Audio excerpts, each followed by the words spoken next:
Are you the chair? Oh, am I? Do we have we chairs? Need a chair. I don't know. Do we have chairs? I don't think we need chairs, do we? So basically, to kick off, are you sure you can all hear me okay? Right. My name is Joe Glenton. I used to be a soldier in the British Army. Not much of a claim to fame. I served in Afghanistan in 2006. Got the little tin medal for what it's worth. And when I came back from that tour, I think my views have developed on the war substantially. And when they tried, it's a long story, but when they tried to redeploy me, I refused. And this kind of transpired into a fairly big campaign. I became much more solidly, concretely anti-war because of my experiences there and my later understanding. I think I came home with more questions than I went with. They didn't tally up with the propaganda about that conflict and the broader war on terror. I don't really like the term, but they call it the war on terror. And it led to me spending 5 months in prison for my refusal, effectively. And from that, I guess, and there was a really interesting discussion with Sherry earlier. When you scratch the surface on one of these things, whether it could be anything, there are really diverse topics. It could be cuts, it could be sexism or Islamophobia or wars. But normally it's an ethical starting point, and that was my starting point. It was never political. At the start, I went and saw the stuff and didn't agree with it, and I just kind of looked at it and went, well, that's not right, is it? And from there, you start to look at other things, like those things I've just mentioned, and this starts to kind of get a more coherent view of how these things work. And this is a theme of what I'm going to say, but how they're tied into each other, how, be it imperialism or sexism or Islamophobia or austerity at home, these things are part of one project. And I use that expression a lot, one overarching project, but I do think it's key. And imperialism, in a sense, and I always come back to Orwell. I don't know if there's any Orwell fans. I imagine there are one or two around here. I'm in good company. And his definition of imperialism to me is spot on. And he said imperialism is effectively, and this is a man who was an imperial policeman in Burma. Big people have difficulty hearing. Can I maybe suggest, it could be uncomfortable, but maybe we get rid of the chairs and actually sit on the floor all together in front. Unless we can have that closer. Can I put your bag behind you? Yeah. We could probably, if we move around a bit, then there's more space closer. Or should I sit better if I stand? Yeah. I feel like I'm fully on display and I'm under attack on all sides. So Orwell's definition of imperialism is basically the policeman and the soldier holding down the native while the businessman goes through his pockets, and I think that's absolutely right. So it is a case of thank you. I still can't get used to that, even at the London one. But this is how we show agreement. And I think he's right. He's absolutely right, and I think that resonates with a lot of people. And when you look at the wars, I think it's not hard to argue against them, and all the arguments for them, whether it's Libya or Iraq or Afghanistan or potentially now Iran and maybe even Syria. The most obvious argument against them is the financial one. I mean, they're ridiculously expensive, and that ties into what you guys do here, and we all do more broadly in the movement. I mean, a cruise missile is £1 million pop, and they can afford that, and yet they close libraries and schools and stop mental health care for people. That's a fairly easy argument to win, I think. But you can go a little bit deeper than that. And I suppose going back to the overarching kind of project, I mean, Western capitalism, which is basically what all these things are tied into, austerity and all those other things, a part of that, they all come from that, and it's the need to kind of atomise and extract profit. And imperialism and capitalism, by extension, will always look outside its own borders to find other places to extract profit. And you see it on very small levels, and it's still part of the same project. Like, I mean, someone brought up to me recently, there's kind of almost a range of lingerie for like 6-year-olds. They'll find profit anywhere, and anyone who's a parent probably see this, like slightly kinky underwear for kids, which is outrageous. And that's just an example. I think what is apparent is that because Western capitalism is shaped to do this, it will not stop doing it itself, and that's why I would always support reform, but obviously structural change is the end game, and it's the only way forward, and that's what this movement is obviously aimed at. With a broad range of opinions about how to do it, but to change the structure, even down to these guys in these buildings here. This is the financial bit of Leeds, isn't it? You know, these things are all tied into that one overarching project. And I think it's interesting that here, when we're kind of cushioned where we are with this, particularly in Western democracy-ish. Give me a bit of an interview. Excuse me, there's a talk going on right now.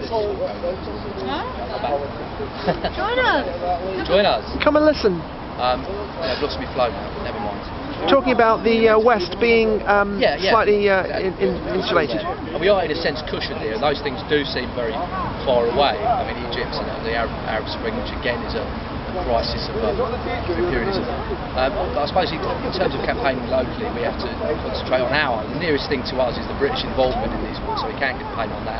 That's almost an aside, but you really see the nature of that system of capitalism during crisis, which is what we're facing now.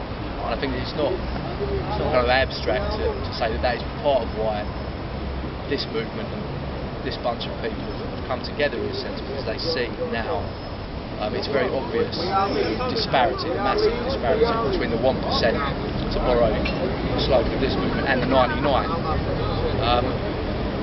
And so yeah, I mean, you know, I despise this kind of meetings where people stand at the front. If we were in a recession, how can we afford long-range missiles? If we were in a recession, how can we afford long-range missiles? It's a good question. Well, I'll finish off and then we'll get into this. What I was going to say is I want to talk to yourself. Yeah, I mean, I really don't like these meetings where someone stands out the front with a bit of music in the background. So are we, so are we, so are we! So we should. With that in mind, I think it's much better to get on with the kind of discussion and see what we think. 'Cause I don't like these kind of ranty. Politics doesn't emerge from platforms with a certain amount of people sat on them, kind of saying what they think. So I'm much more into the discussion, which we should now begin. How about that?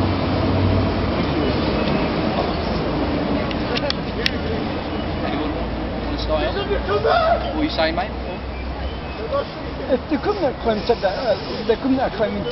we were in a recession, I was a soldier myself in the armed forces. Yeah. I served in Northern Ireland and Belfast and Londonderry. Yeah. How come they can afford cruise missiles, ballistic missiles, long-range missiles, and yet still claim we were in a recession? You said those missiles cost over £1 million.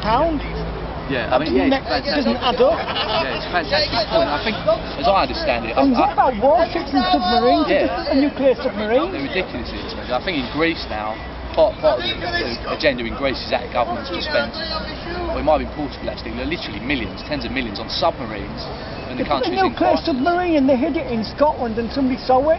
Yeah. And then they're having to dismantle it. Yeah. It's a contradiction.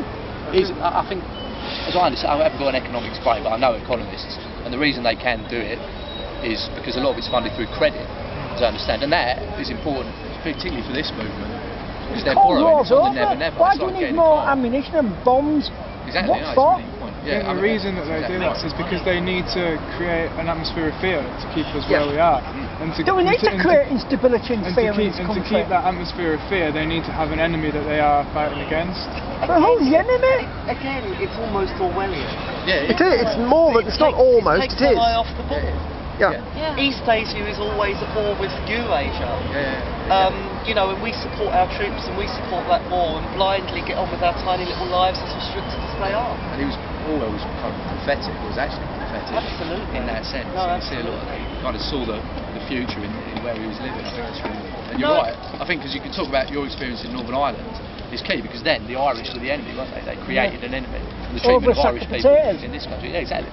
And again, it's imperialism. I mean, they went to that place to dominate the 6 counties, wasn't it? Which were the most fertile in the country. And so again, we see the material agenda. We see it's about profit. Again. Well, where do they get all the money from? They borrow it. But from who? The bankers? It's that. No worries. It's that kind of imaginary, floaty money that doesn't really exist. It's credit. It's not actual money. And the bankers borrow it from the bankers. Well, in a And sense, the bankers borrow it from someone else. No, I mean the money doesn't actually exist. The way they create it is with a flick of a pen. As soon as they create credit, they are creating a deposit in somebody's account they can take out. But if they are then lending that to us, they are creating a public debt. So we are in debt to the people, to the bankers, because they are the ones in power. So they create that money with a flick of the pen, lend it to us. It never existed before they lent it to us. Then they lend it to us and we have to pay it back. Well, they didn't exist. How did they get it? Well, They don't have to. They just create it with the flick of a pen. That's how banking works. Yeah. Yes. It's actually real money, which is the kind of a weird phenomenon within. What is real money anyway? I mean, the money isn't backed by anything anymore. The only thing that gives money power at the moment is the fact that we believe the money has power. Yeah. It speaks volumes. I would say about with war though, the reason why capitalism is capitalism needs war to get out of depression. It got out of the depression of the end of the beginning of the 20th century through the First World War. It gets out of it. Hang on, we're still in debt from the First and Second We are. Wars. So that argument is flawed. War doesn't get us out of debt. War increases the debt. No, it gets out of depression, economic depression. In the 1920s, we're in the midst of economic depression, and that's what drives the warmongering. That's what drives capitalism to war. It needs war to survive, and it needs to destroy the surplus capital that's produced. All this capital that's not able to use, they store up this surplus capital, right? Huge mountains worth of capital that they can't spend because nobody can afford to buy the products anymore. They have to destroy it all. And in the 19th century, they did it through mass unemployment, factories, closures, and that sort of thing. But from the age of imperialism, it's whole entire countries that have to get destroyed so they can rebuild again. And that's what capitalism is trying to do. Remember, it's not just war in the countries. Think of the drugs war that's been going on for a long time. You know, that it's completely ironic. You know, that I mean, the CIA funded their Contras by creating crack cocaine and selling it in Philadelphia. You know, and all the poppies that they seem to want to get rid of and destroy. I mean, the system of it is very. You know, they have different attitudes all the time in different places. But but all they'd have to do is buy it all. And they've got the money to do that because they're spending it on weapons. If they bought it all, they could. Fantastic point. Because in Afghanistan, obviously, part of the original kind of fantasies about why we were going there was opium production. But since then, because the warlords who are now parachuted into government in Afghanistan, who are now in charge, who are people who would probably make the Taliban shudder. I mean, they're absolutely as vicious as them. They've now given control of opium production back to the warlords as a concession. So literally the US and the UK is allowing and promoting the use of heroin here and more broadly. So it's not about war, it's about drugs, isn't it? It's not necessarily about drugs. I mean, that was a concession within that framework, just to keep the warlords happy. But it's very interesting feature that... but drugs fuel war? They can do, yeah. They can do. The thing with poppies is, they don't just make opium, they also make diamorphine, which our hospitals need for pain control and operations and things. The war in Afghanistan, one of the things it's doing is limiting the access of medical people to the poppies that they need to make the morphine. And that's directly affecting, you know, people. And if you talk about kind of developing world to developing world trade, there's enough. If the infrastructure was put in, if there was a real project of social uplift in Afghanistan, they have enough opium there if they had the facilities to process it. And then in Africa, there's a shortage of medical grade diamorphine, and so you could, in a sense, potentially garner some kind of second world to second world, third world to third world trade and improve the conditions in both countries. But because that isn't happening pretty much. You know, it's not on their agenda, is it? But it could be done easily, and it would be a much more coherent way to improve standards in that continent, which is, you know, incredibly impoverished, and Afghanistan, which is... Afghanistan is hugely impoverished. A lot of ordinary people, the only opium is the only form of medication they can afford. You have tiny babies who are addicted to it because they get ill. And that was the only thing their parents could do, is do anything to help them. It's a huge... And funnily, I don't defend the Taliban, I dislike them as much as I like David Cameron, but under the Taliban, in fact, I put those all together quite happily. Under the Taliban, there was no opium production. It was banned. And that's not an argument for the Taliban, but that was just a fact.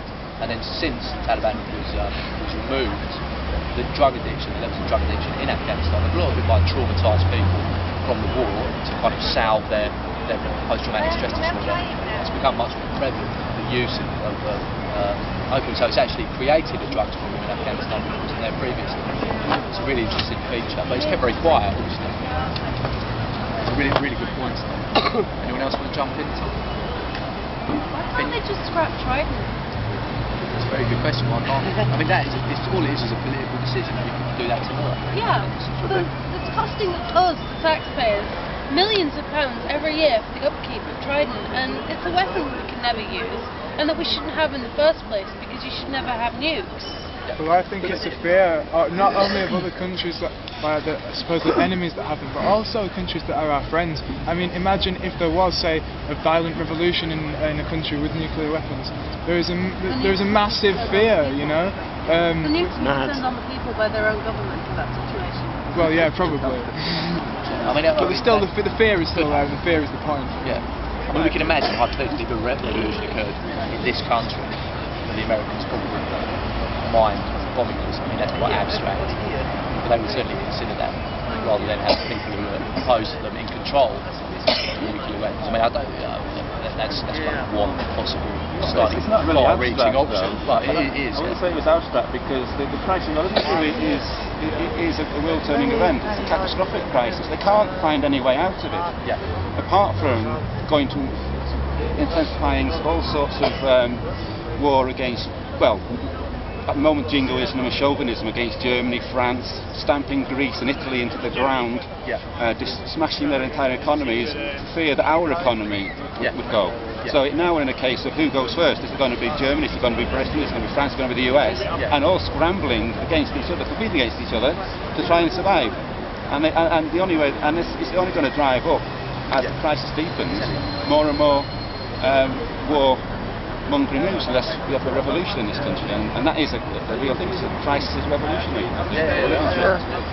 Well, if you follow the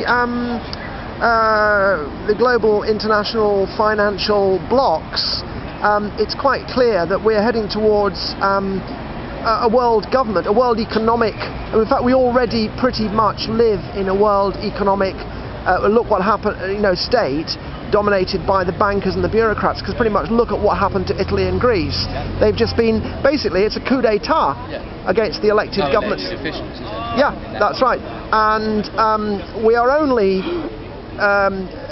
beyond that, we're only a few steps away from a global fascist dictatorship. And I know that sounds like dramatic to a lot of people, but actually you just have to look at what's happening, and they're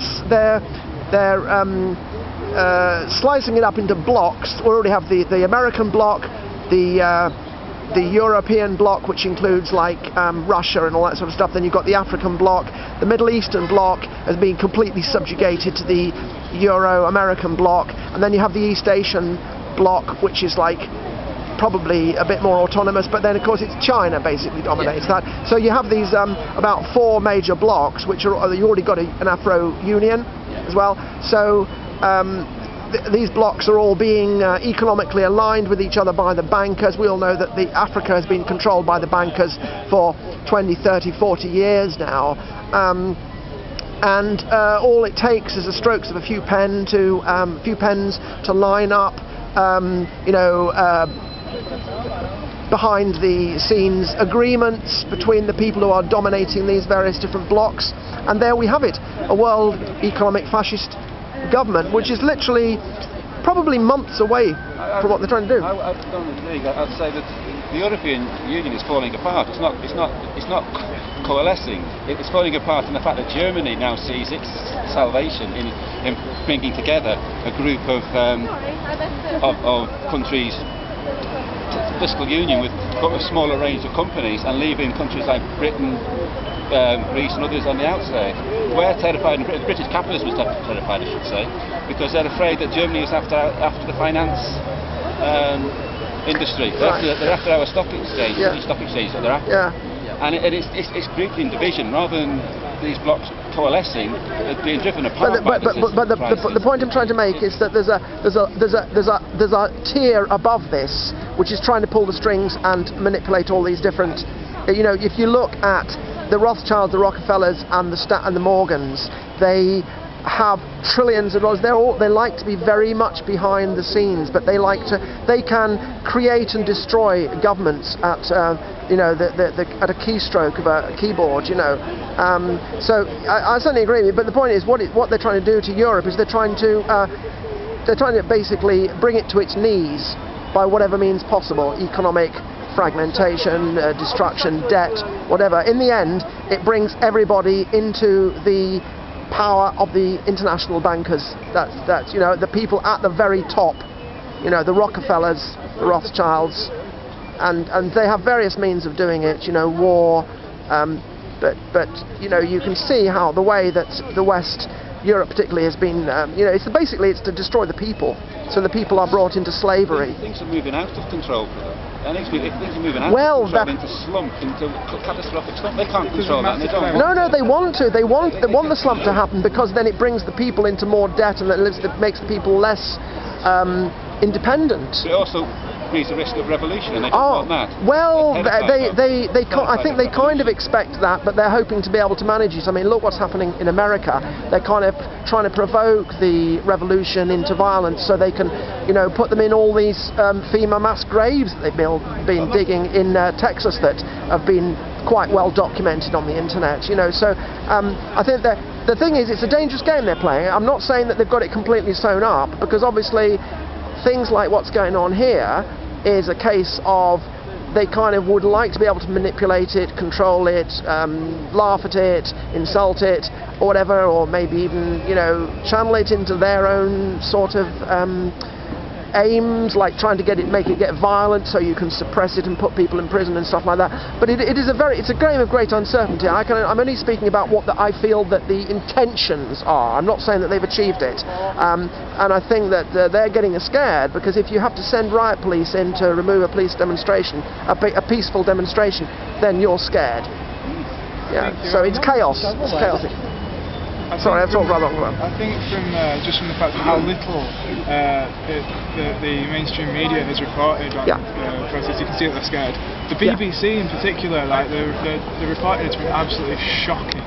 Like, so little. The BBC have always been in the pockets of those views. Sure. The BBC's bias is well known and well documented, so we already knew that we couldn't trust the BBC to give any kind of unbiased reporting on anything, let alone this. Why are you even watching the BBC? I watch all news channels because all sources are biased. Every single source is biased. I mean, there are. I would argue anyway. It's slightly nuanced in that there are elements, even within the BBC, there are people who are. Yes. I mean, Paul Mason, for example, is a radical Marxist and is the BBC's economic sector. So they are a minority voice, absolutely. And I also think when we talk about the broad plan, it's important to know that it doesn't have to go unchallenged. Exactly, that's what I'm saying. Yeah. The Tory dream, the right-wing dream, that big submissive population who just kind of move around like robots. It's not the case. We see resistance now and all the time, even if it's not reported, we know it's going on. The Arab Spring being an example. This movement itself is evidence of that. People will resist, and of course we can't expect them, the people, you know, the capitalist class, to relinquish power, which is precisely why we have to organise it. Spontaneity, you can never rely on it. You know, it must be organised, which is the strength of it. And the other broad wave, there has to be organisation, and there has to be, it has to shape as much as it can the struggle. So you have to, you know, work in some respects. You can't kind of, I mean, I always move away from the ultra-leftist position. You have to be able to engage. And if you look at the big movements recently, Stop the War, they will engage. I will talk even to liberals, but at some point our agendas will diverge. But until that point, I would work with them, because I have my own agenda as a revolutionary, as a socialist, whatever. So you have to be willing to engage, would be my argument. Things like that. You have to seek similarities rather than differences.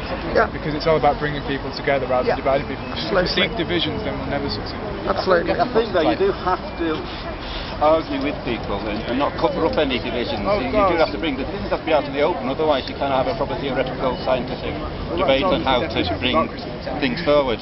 And that's about where you stand. Yeah. Your politics. Sorry? We should always be clear about where we stand. Yeah. And also we need to argue and be open about it and give forums for discussion so that people can bring it. But we also need to have a leadership though as well. We do need to have a revolutionary understanding, but also build a leadership amongst the working class, and in order to, so they are conscious of the need to overthrow revolution, because they are an elected leadership, not in the sense of our but elected with the right to recall is a perfect model, and that the organisation that we've moved towards. Not necessarily a rigid elected leadership in the sense we know now, but one with the right to recall, instant recall, democratically elected, accountable to the people in it isn't, it's not a long shot. This is probably how it works here. You have people who do certain things, they're elected, and you can work. I think the key might be participatory democracy, because the trouble we have at the moment is that the people who are making the decisions are not affected by those decisions. Yeah. So if you could have a system where there was no job for life in governance, if everyone was involved to the degree that they wish to be for a certain amount of time, then they would go back to living, and even if possible, be still living in their communities and in that life while it's being in that position of governance. They should be earning minimum wage. I think the Prime Minister and all the MPs, they should be earning minimum wage, and their expenses should go to a panel, and only the ones that are genuinely directly related to their job be allowed to go through. Because at the moment the Prime Minister earns, I don't know how much, he's got how many houses? If we have a job, we're expected to pay for our own tax. Yes. We're expected to pay for our own things. Yeah. So why do they get expected to pay down? What if you need to go to a summit in New York? You can't, if you're on minimum wage, you can't afford to just drop everything and fly to New York at a second's notice. So yeah, that's why that. It's a really good, obviously Eric Pickles, he was complaining. I'm really strange to hear quite a lot of what people are saying, and I'm really interested just if you speak up a tiny bit. Sorry mate, Eric Pickles, I think he's a Tory MP, but he was complaining about having to get up and get to work. He lives just outside London by 9:30, and his argument was Parliament runs like clockwork, which we know isn't true for a start. And I was like, well, what do you mean? So basically it's like having a job, which is exactly what it is. You have to be there at a certain time. I mean, that's not, all people in this country then don't have to deal with that every day, and they don't get a chauffeur. No, they don't. So I think they should have to get the bus, like everybody else. Exactly. And also, I mean, I'm not thinking, their transport to and from Parliament will be paid for by expenses. I'm thinking their transport to, they need to go to a meeting in, Brussels tomorrow afternoon. If they're on minimum wage, they can't afford to just do that, because we can't afford to just do that, So that's what I'm thinking, serious expenses. They need to get a bus to get there. And again, I mean, that would be better public transport. It's an ecological issue as well, which will create jobs, and these are all concrete things you could argue for, and argue for these jobs. Absolutely. They will be prepared to give anything as long as they don't lose the hold on power. They'd even be prepared to get a bus to the Parliament as long as they're still in control as long as they are still controlling the financial and economic system of the country. They'll give up. And I think you see that in Italy. Sorry, go on. Yes. I was going to say, you see it in Italy, don't you? There's somewhere there's been a weighing of things, and democracy has been seen, even that kind of slightly crap version of democracy that we have, has been seen as kind of a luxury. And when democracy is weighed against control has won. There's a completely unelected parliament of basically technocrats, and it scarily mirrors the situation in the 20s and 30s in Italy. It's terrifying, and from the kind of economic stuff, the political agenda will emerge, and it could potentially be fascistic. I mean, it certainly leans that way in Italy particularly. I mean, I'm not a massive fan of Zizek, Zizek, kind of Slovenian philosopher, he's quite good, I'm not a massive fan, but he says if you want to understand European politics today, where it's going, you have to look at Italy, and I think there's some strength in that, because it could end up going that way. And Greece was only just overthrew the dictatorship in 1974. Can I make a protest intervention? There's people standing at the back who can't hear, and I think they were come in. Like if the circle moves over here a bit, it'll be a lot easier to hear. You guys want to go the chair there, so easy to see. I'm standing. Take that, I'll take it.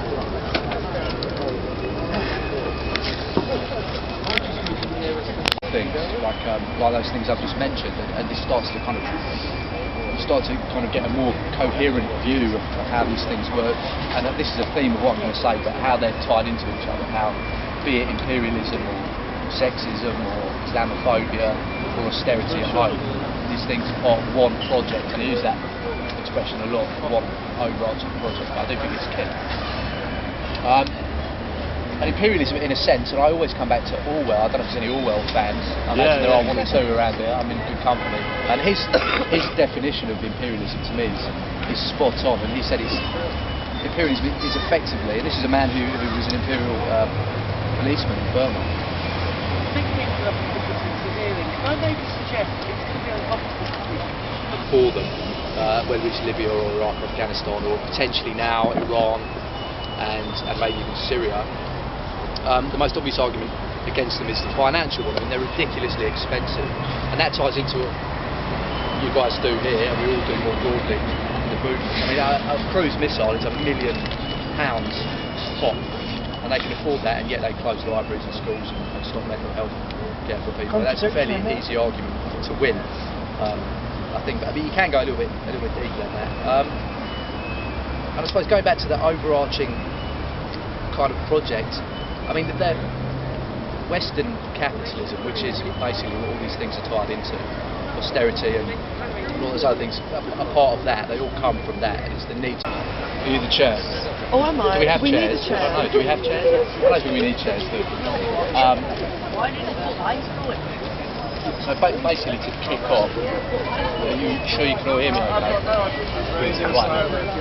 My name is Joe Glenton. I used to be a soldier in the British Army, not much of a claim to fame. I served in Afghanistan in 2006, got the tin medal for what it's worth.